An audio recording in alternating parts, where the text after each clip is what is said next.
जय हिंद साथियों, आप सभी का स्वागत करता हूं आप सभी के अपने चैनल एग्जाम फतेह में। साथियों, आज की इस वीडियो में एसएससी जीडी 2025 की परीक्षा को पूरी तरीके से कंप्लीट करने के लिए, एग्जाम को क्रैक करने के लिए ये 100 प्रश्नों की श्रृंखला आपके लिए तैयार की गई है। मेरा मानना है ये पूरी जीके के, पूरी ल्यूसेंट जीके के टॉप लेवल के 100 क्वेश्चन साथियों हैं। और यहां पर साथियों मेरा मानना है कि अगर आप इन 100 सवालों को देखकर चले जाते, अपने जहन में स्टोर कर लेते, तो ये समझ लीजिए बहुत सारे क्वेश्चंस, या लगभग मैं कहूंगा साथियों 20 सवाल आपके GK GS plus current affair के आएंगे। इसमें से लगभग कुछ नहीं तो 5 से 6 क्वेश्चन तो साथियों आ ही जाएंगे। तो आप इन सभी सवालों को सुपर फास्ट तरीके से तैयार करेंगे। मैं कहूंगा कि क्लास बहुत छोटी होने वाली है, मैच 25 मिनट में इन 100 सवालों को कंप्लीट करेंगे। तो पहला सवाल आपकी स्क्रीन पर है, कहने के जो याओसांग त्योहार है ना, याओसांग त्योहार ये कहां पर, किस राज्य में मनाया जाता है? आप लोग ध्यान रखेंगे, ये सिक्किम राज्य का एक त्योहार है, याओसांग त्योहार। उसके बाद देखिए अगला सवाल है, कहा जा रहा है कि कर्नाटक का एक बाघ अभ्यारण्य है जो सबसे बड़ी संख्या में एशियाई हाथियों का घर है, तो उसका नाम क्या है साथियों? देखिए उसका नाम क्या आपसे पूछा गया, बहुत ध्यान से देखिएगा, उसका नाम साथियों क्या है, ये आपसे यहां पर साथियों पूछा जा रहा है।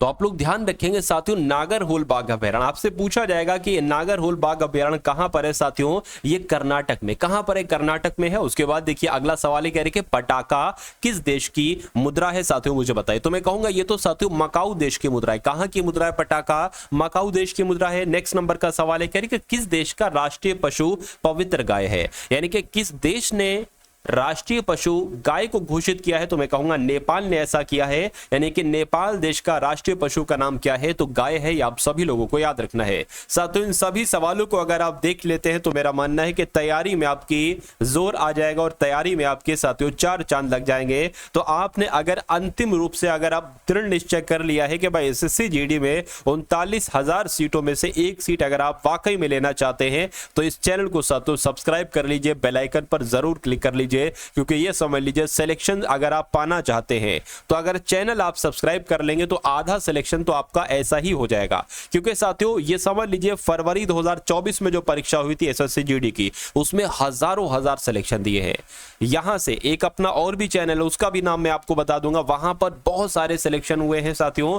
तो चैनल को सब्सक्राइब करने से आपका महज आधा सिलेक्शन हो जाएगा और फिर आपको सिर्फ स्टडी करना है, सिर्फ पढ़ाई करना है इस चैनल के माध्यम से, और आपका 100% सिलेक्शन बहुत आराम से हो जाएगा। ठीक है ना? तो पढ़ते रहिए, सिलेक्शन बहुत आराम से हो जाएगा। चलिए, महानदी के तट पर साथियों कौन सा शहर स्थित है? अगर आपसे एग्जाम में पूछा जाए तो कटक आपको बता देना है, यानी कि कटक शहर जो है ना, ये कौन सी नदी के किनारे है? तो ये महानदी के किनारे है। उसके बाद देखिए झीलों की नगरी किस शहर को कहा जाता है? ऐसे टॉप लेवल के क्वेश्चन साथियों एग्जाम में पूछे जा रहे हैं। तो उदयपुर को झीलों की नगरी कहा जाता है। अगला सवाल देखिए, कह के विवेकानंद रॉक मेमोरियल ये कहां पर है? तो मैं कहूंगा ये तो तमिलनाडु में। कहां पर है साथियों विवेकानंद रॉक मेमोरियल? ये तमिलनाडु में है। उसके बाद देखिए वास्तुकला के बेहतरीन उदाहरणों में से एक आमेर का किला, ये किस राज्य में? सिंगल सा आपसे सवाल पूछा जा रहा है कि आमेर का किला कहां पर है साथियों। तो अगर आपका जवाब राजस्थान है तो मैं कहूंगा आपका जवाब बिल्कुल करेक्ट है। नेक्स्ट नंबर का सवाल है आपकी स्क्रीन पर। साथियों देखिए, आपने अगर दृढ़ निश्चय कर ही लिया है कि इस बार एसएससी जीडी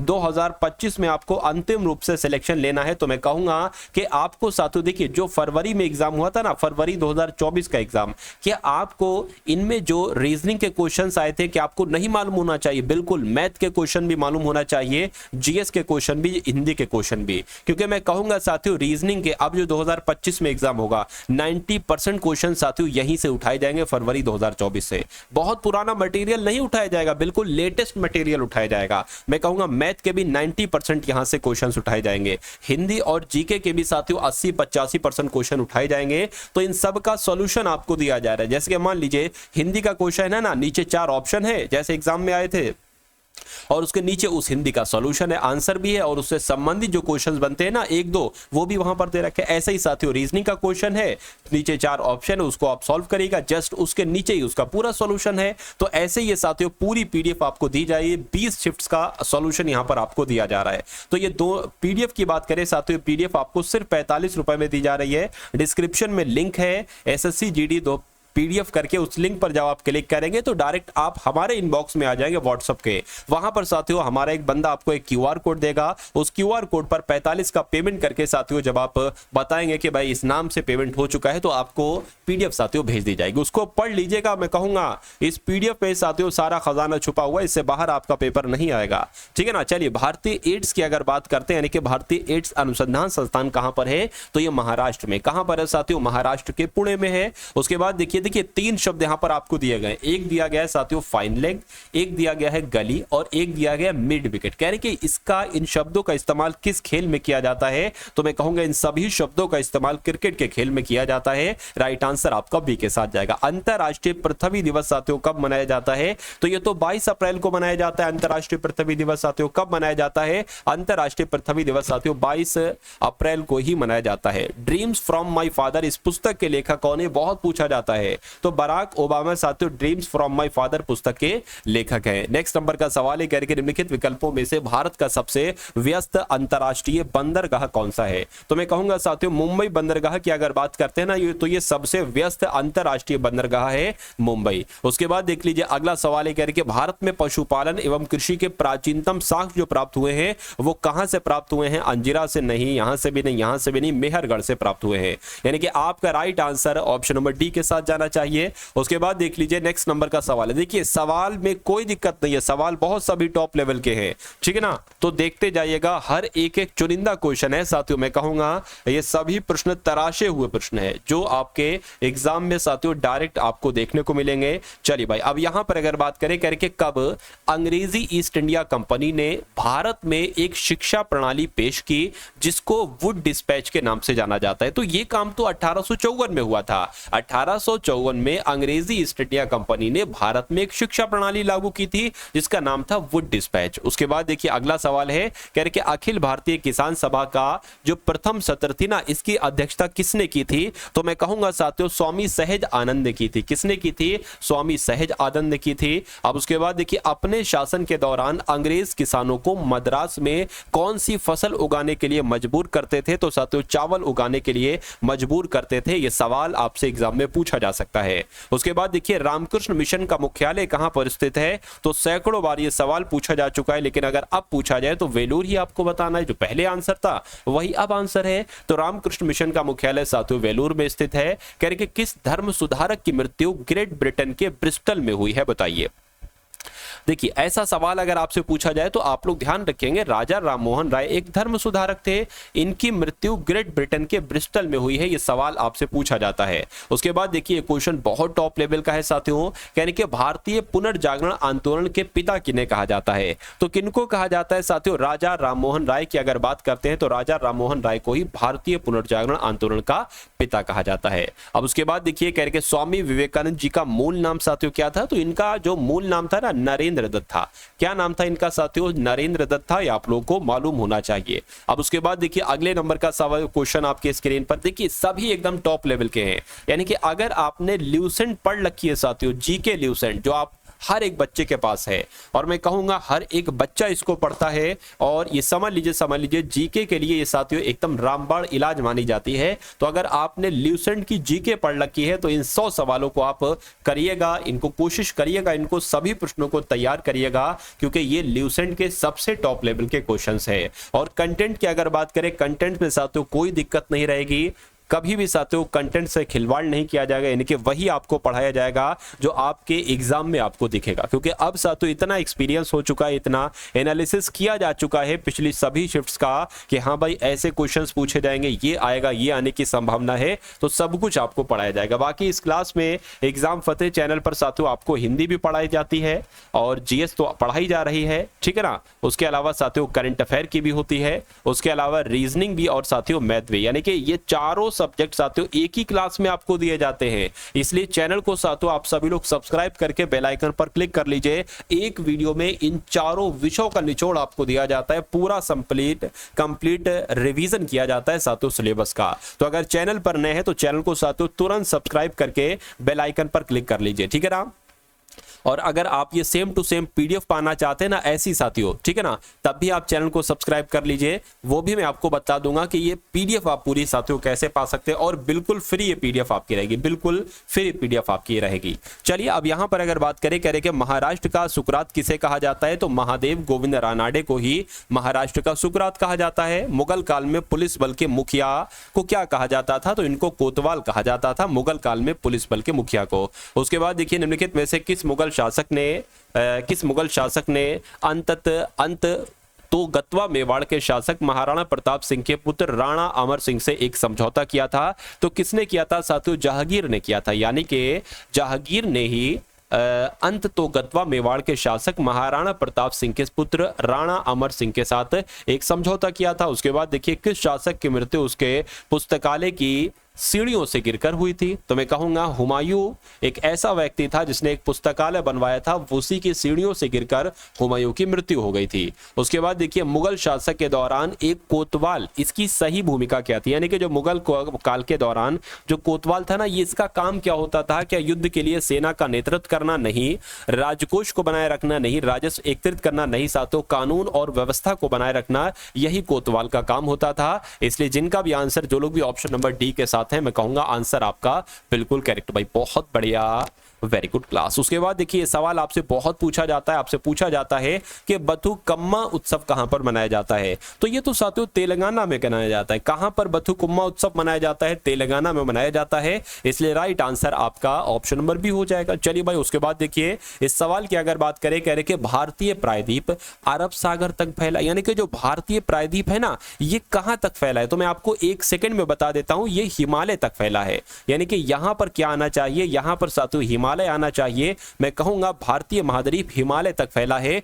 यह आपका बिल्कुल करेक्ट आंसर हो जाएगा। उसके बाद देख लीजिए नेक्स्ट नंबर का सवाल है आपकी स्क्रीन पर और आपसे पूछा जा रहा है कि छोटा नागपुर पठार गारो पहाड़ियां, खासी पहाड़ियां और जयंतिया पहाड़ियां में उप विभाजित है और जिसका नाम इस क्षेत्र में रहने वाले आदिवासी समूह के नाम पर रखा गया, तो इस खाली जगह में क्या आएगा, मैं कहूंगा साथियों मेघालय आ जाएगा। यानी कि मेघालय पठार गारो पहाड़ियां, खासी पहाड़ियां, जयंतिया पहाड़ियों में उप विभाजित है और जिसका नाम इस क्षेत्र में रहने वाले आदिवासी समूह के नाम पर रखा गया है। उसके बाद यानी कि आंसर आपका जो जाएगा ना, वो ऑप्शन नंबर डी के साथ जाएगा। अब उसके बाद देखिए अगला सवाल है साथियों आपकी स्क्रीन पर, देखिए इस सवाल को और मुझे बता दीजिए कि आपका यहां पर साथियों राइट आंसर क्या होगा।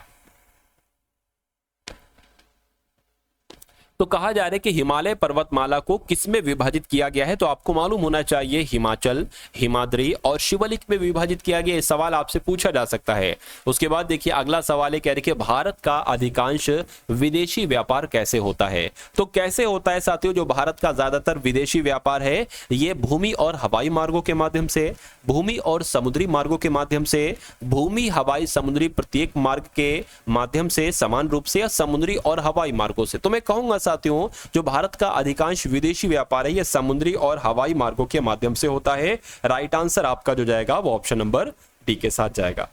चलिए भाई अब उसके बाद देखिए कह रहे कि यदि आप जॉली गॉट हवाई अड्डे पर उतरते हैं तो आप किस राज्य में, यानी कि इनडायरेक्टली आपसे पूछा जा रहा है कि बताइए जॉली ग्रांट हवाई अड्डा कहां पर है, तो मैं कहूंगा साथियों ये कहां पर है, ये तो उत्तराखंड में, सिक्किम नहीं साथियों, ये कहां पर है, ये उत्तराखंड में है। ये आप सभी लोगों को याद रखना है, ये सवाल ऐसे करके आपसे पूछा जाएगा। उसके बाद देखिए अगला सवाल है करके श्री गुरु रामदास जी अंतरराष्ट्रीय हवाई अड्डा कहां पर है मुझे बताइए। साथियों देखिए आपको अगर सिलेक्शन लेना है, अगर आपकी सिलेक्शन की चाह है तो आपको थकना बिल्कुल नहीं है।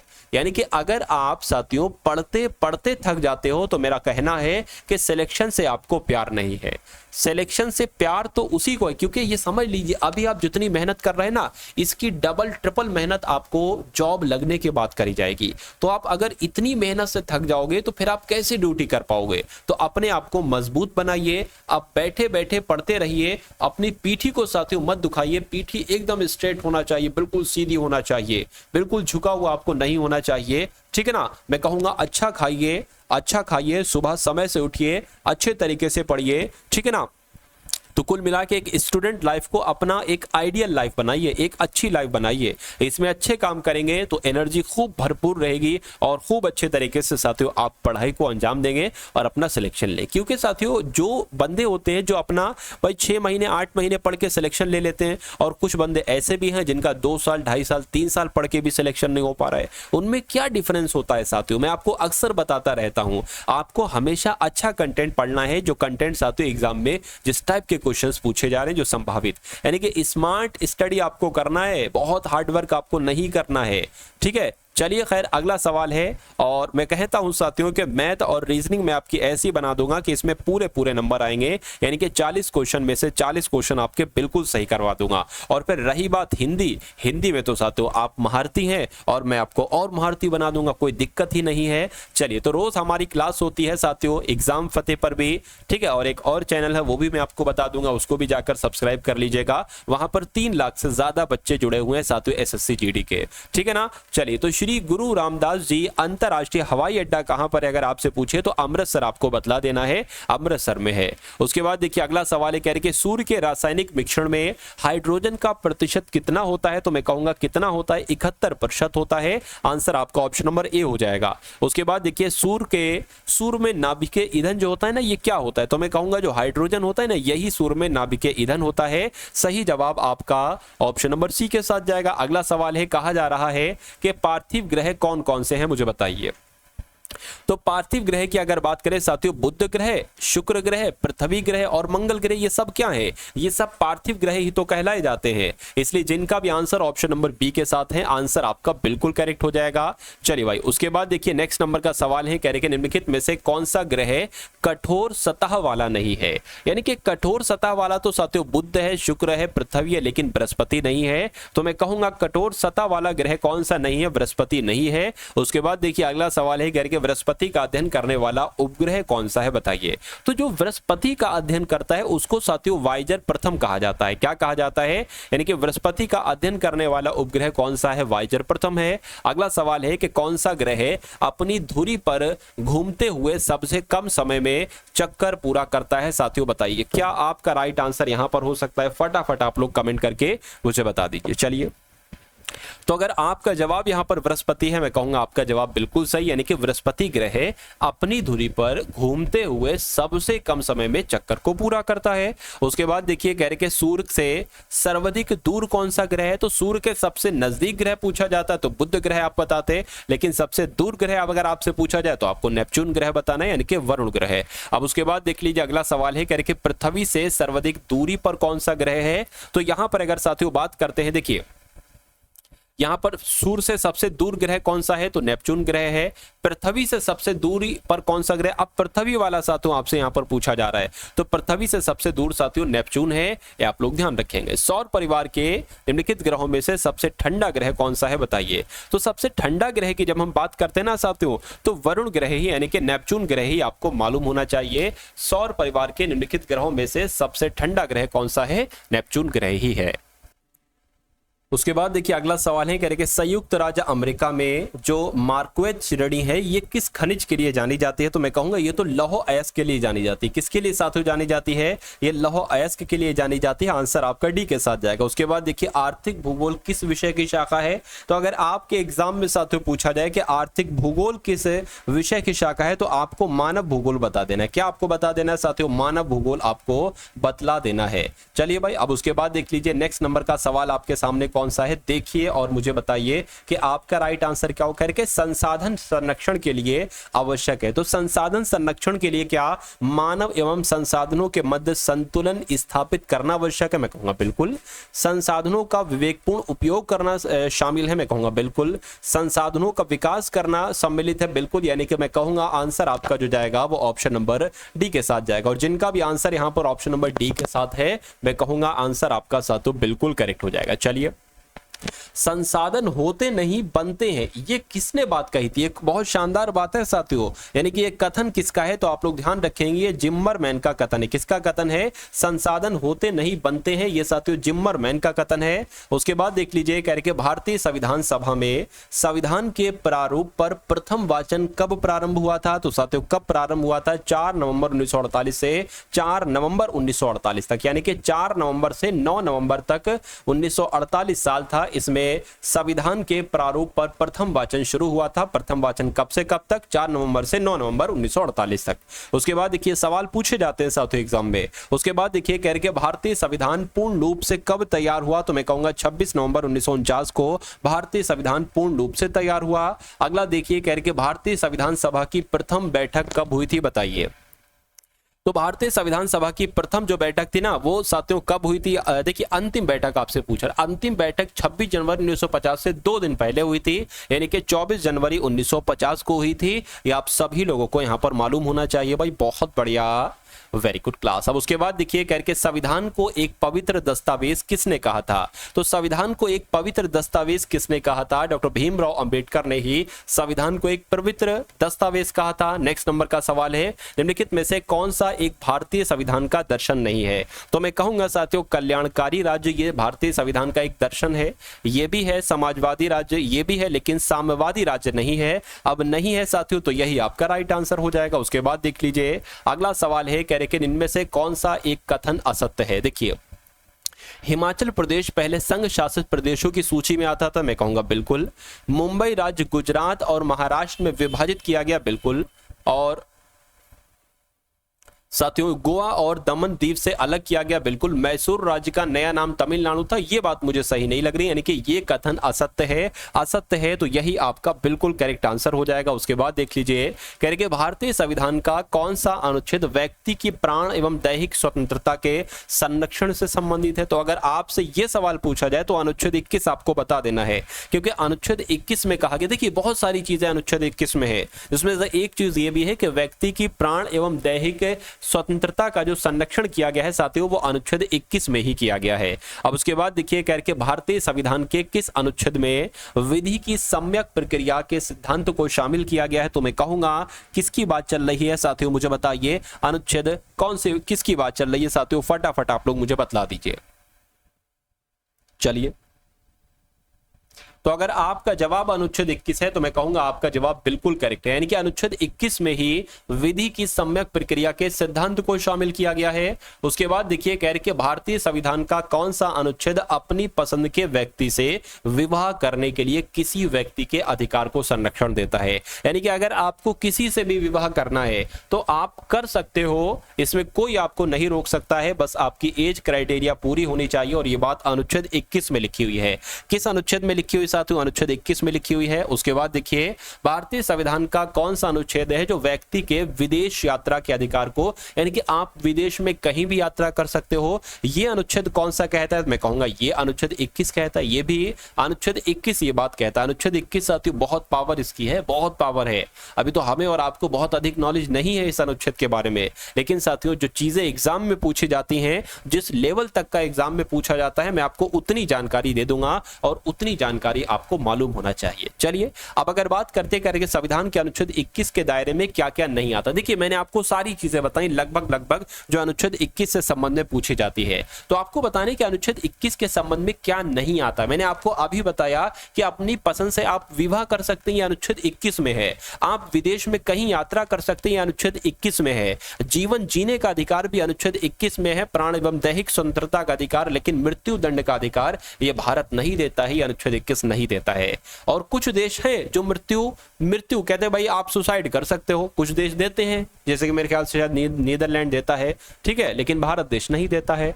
चलिए खैर अगले नंबर का सवाल है।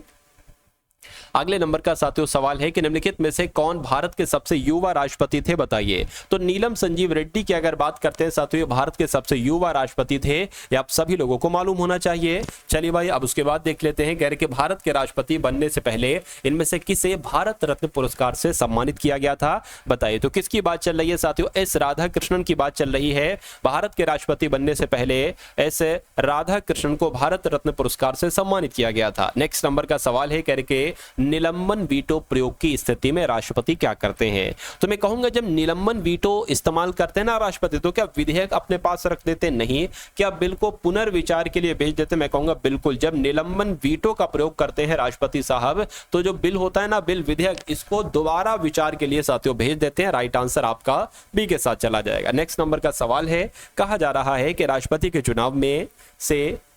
के चुनाव में कौन से सदस्य मतदान नहीं करते हैं, मुझे बताइए। देखिए, राज्यसभा के सदस्य राष्ट्रपति को चुनते हैं, लोकसभा के सदस्य भी चुनते हैं, लेकिन जो संसद के मनोनीत सदस्य हैं, यानी कि जिनकी नियुक्ति राष्ट्रपति ने खुद की है, वो नहीं चुनते हैं राष्ट्रपति, क्योंकि वो तो फिर राष्ट्रपति को ही चुन लेंगे।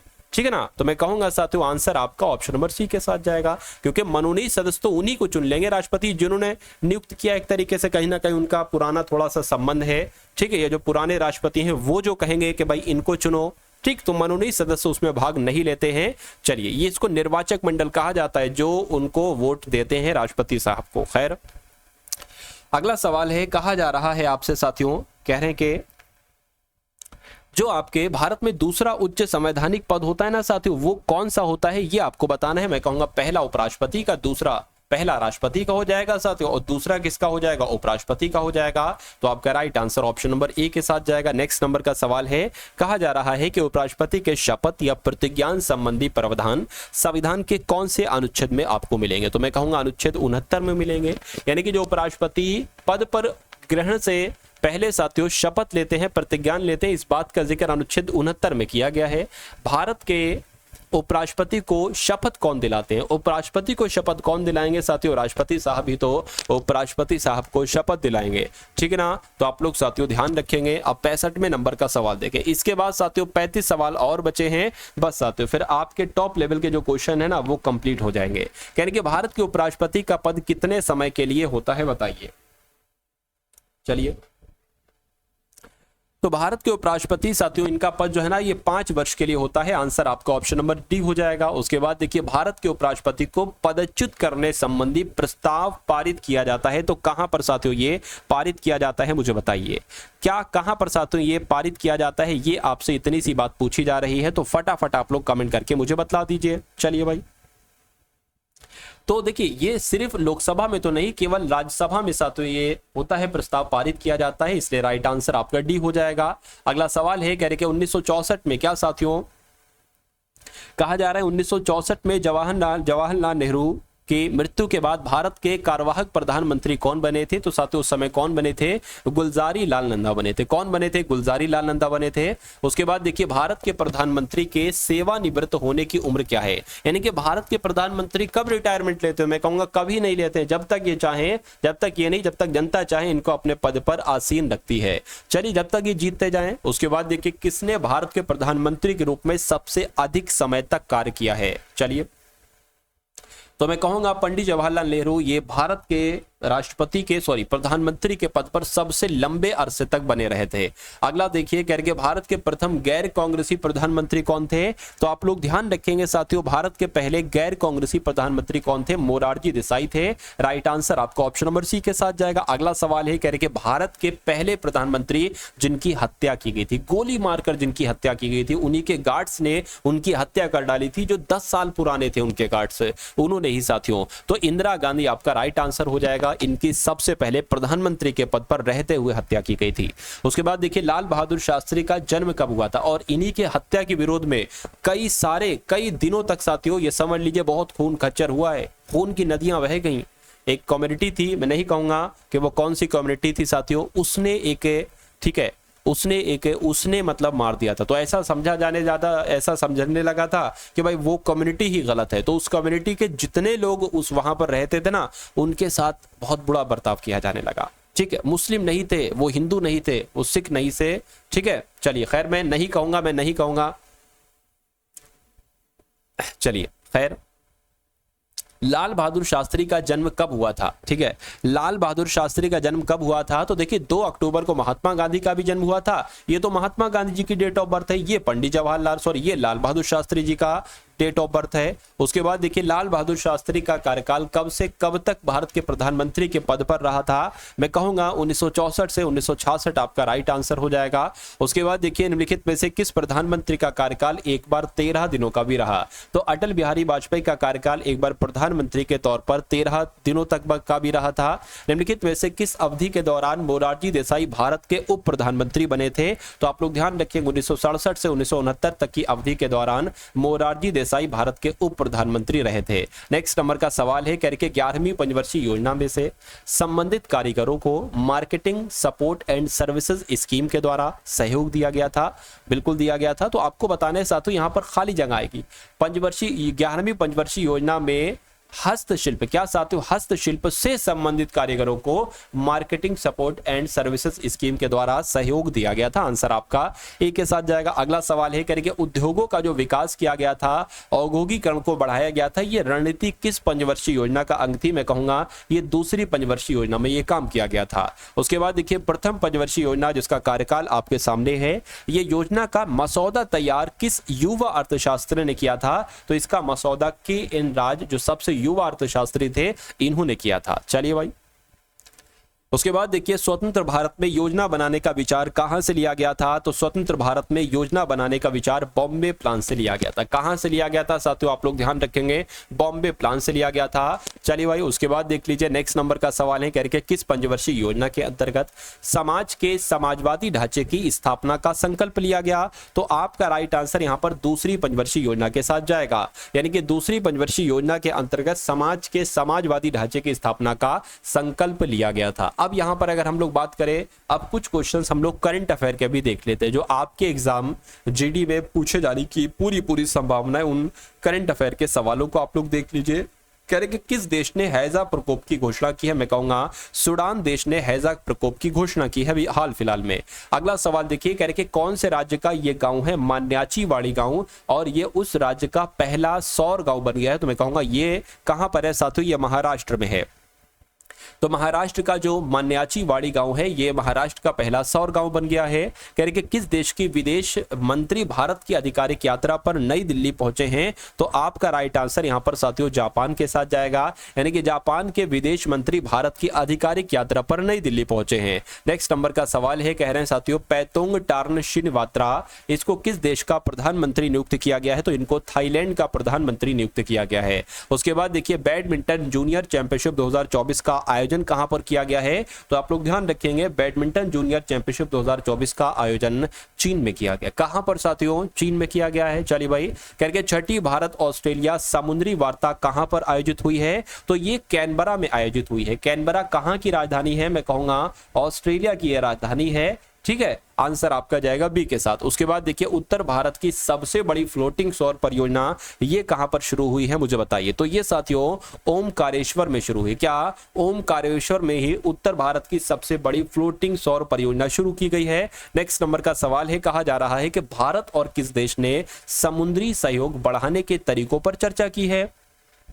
चलिए भाई, तो अगर आपसे यह सवाल पूछ लिया जाए तो आपको वियतनाम बता देना। यानी कि भारत और वियतनाम देश ने समुद्री सहयोग बढ़ाने के तरीकों पर चर्चा की है। उसके बाद देखिए साथियों 2024 में कितने लोगों को देश के सर्वोच्च सम्मान भारत रत्न से नवाजा गया है, तो मैं कहूंगा 5 लोगों को 2024 के भारत रत्न सम्मान से नवाजा गया है।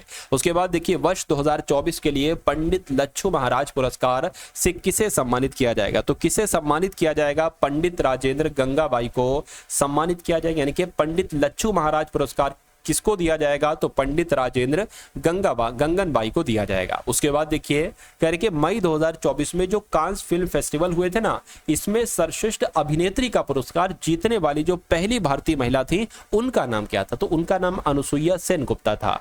क्या नाम था उनका, अनुसुईया सेन गुप्ता उनका नाम था। उसके बाद देखिए कह रहे कि सार्वजनिक सेवा के लिए 2024 का जो पुलित्जर पुरस्कार का इसको किससे सम्मानित किया गया है, मैं कहूंगा प्रो पब्लिका संस्था को इस पुरस्कार से सम्मानित किया गया है। अगला सवाल है आपके स्क्रीन पर, कह रहे कि राष्ट्रीय सुरक्षा गार्ड्स के महानिदेशक के रूप में किसको नियुक्त किया गया है, तो साथियों नलिन प्रभात इनका नाम है। क्या नलिन प्रभात इनका नाम है और इनको राष्ट्रीय सुरक्षा गार्ड के महानिदेशक के रूप में नियुक्त किया गया है। आकाशवाणी समाचार के महानिदेशक के रूप में कौन नियुक्त किए गए हैं? तो मौसमी चक्रवर्ती इनका नाम है और मौसमी चक्रवर्ती को आकाशवाणी समाचार के महानिदेशक के रूप में नियुक्त किया गया है। इदाशिशा नोंगरांग को किस राज्य की पहली महिला पुलिस महानिदेशक यानी कि डीजीपी नियुक्त किया गया? तो मैं कहूंगा ये तो मेघालय की बनी है। जो इदाशिशा नोंगरांग है ना, ये साथियों मेघालय राज्य की पहली महिला पुलिस महानिदेशक बनी है। उसके बाद देखिए कह रहे कि भारतीय दूरसंचार नियामक प्राधिकरण के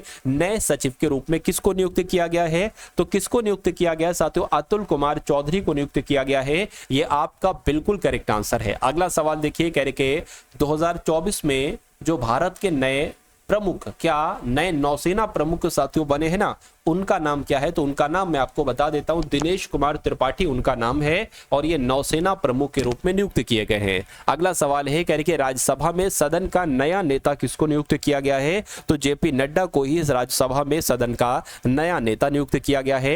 कर्मचारी राज्य बीमा निगम के महानिदेशक के रूप में किसको नियुक्त किया गया है? तो कमल किशोर सोन इनका नाम है और कमल किशोर सोन को कर्मचारी राज्य बीमा निगम के महानिदेशक के रूप में नियुक्त किया गया है। अब उसके बाद देखिए आज की इस वीडियो का अंतिम क्वेश्चन है कह के किसे प्रधानमंत्री के प्रधान सचिव के रूप में नियुक्त किया गया है? तो साथियों पीके मिश्रा जी को प्रधानमंत्री के प्रधान सचिव के रूप में नियुक्त किया गया है। राइट आंसर आपका अगर है ऑप्शन नंबर बी के साथ, तो मैं कहूंगा आंसर आपका बिल्कुल करेक्ट है। चलिए भाई, तो ये क्लास आपको साथियों कैसी लगी एक बार कमेंट सेक्शन में आप लोग जरूर बताइएगा। इस वीडियो को साथियों लाइक कर दीजिएगा। अगर चैनल पर नए हैं तो चैनल को जरूर सब्सक्राइब करके बेल आइकन पर क्लिक कर लीजिएगा। उसके अलावा साथियों एसएससी जीडी की जब हमने बात की है, एसएससी जीडी 2025 के एग्जाम को क्रैक करना चाहते हैं तो आपके पास फरवरी 2024 के सभी क्वेश्चंस होना चाहिए, इनका सॉल्यूशंस भी होना चाहिए क्योंकि अगला पेपर यहीं से बनेगा। तो साथियों ये पूरी शिफ्ट्स का सॉल्यूशन आपको दिया जा रहा है सिर्फ 45 रुपए में। डिस्क्रिप्शन में लिंक है एसएससी जीडी पीडीएफ करके, उस लिंक पर जब आप क्लिक करेंगे तो आप हमारे व्हाट्सएप पर आ जाएंगे। वहां पर आपको एक क्यूआर कोड दिया जाएगा, उस क्यूआर कोड पर साथियों 45 का पेमेंट करके आप इस पीडीएफ को प्राप्त कर सकते हैं। तो इस वीडियो को साथियों अपने मित्रों के साथ शेयर कीजिएगा। मिलते हैं हम सभी लोग आने वाली वीडियो में। और उसके अलावा मैं आपको बता दूं एक टेलीग्राम ग्रुप, व्हाट्सएप चैनल का ग्रुप का लिंक डिस्क्रिप्शन में है, उसको साथियों ज्वाइन कर लेंगे तो जो आपकी फ्री पीडीएफ है ना वो भी आपको दी जाती रहेंगी और ये पेड पीडीएफ तो साथियों जरूर आप लोग ले लीजिएगा। तो मिलते हैं हम सभी लोग आने वाली वीडियो में। जय हिंद साथियों।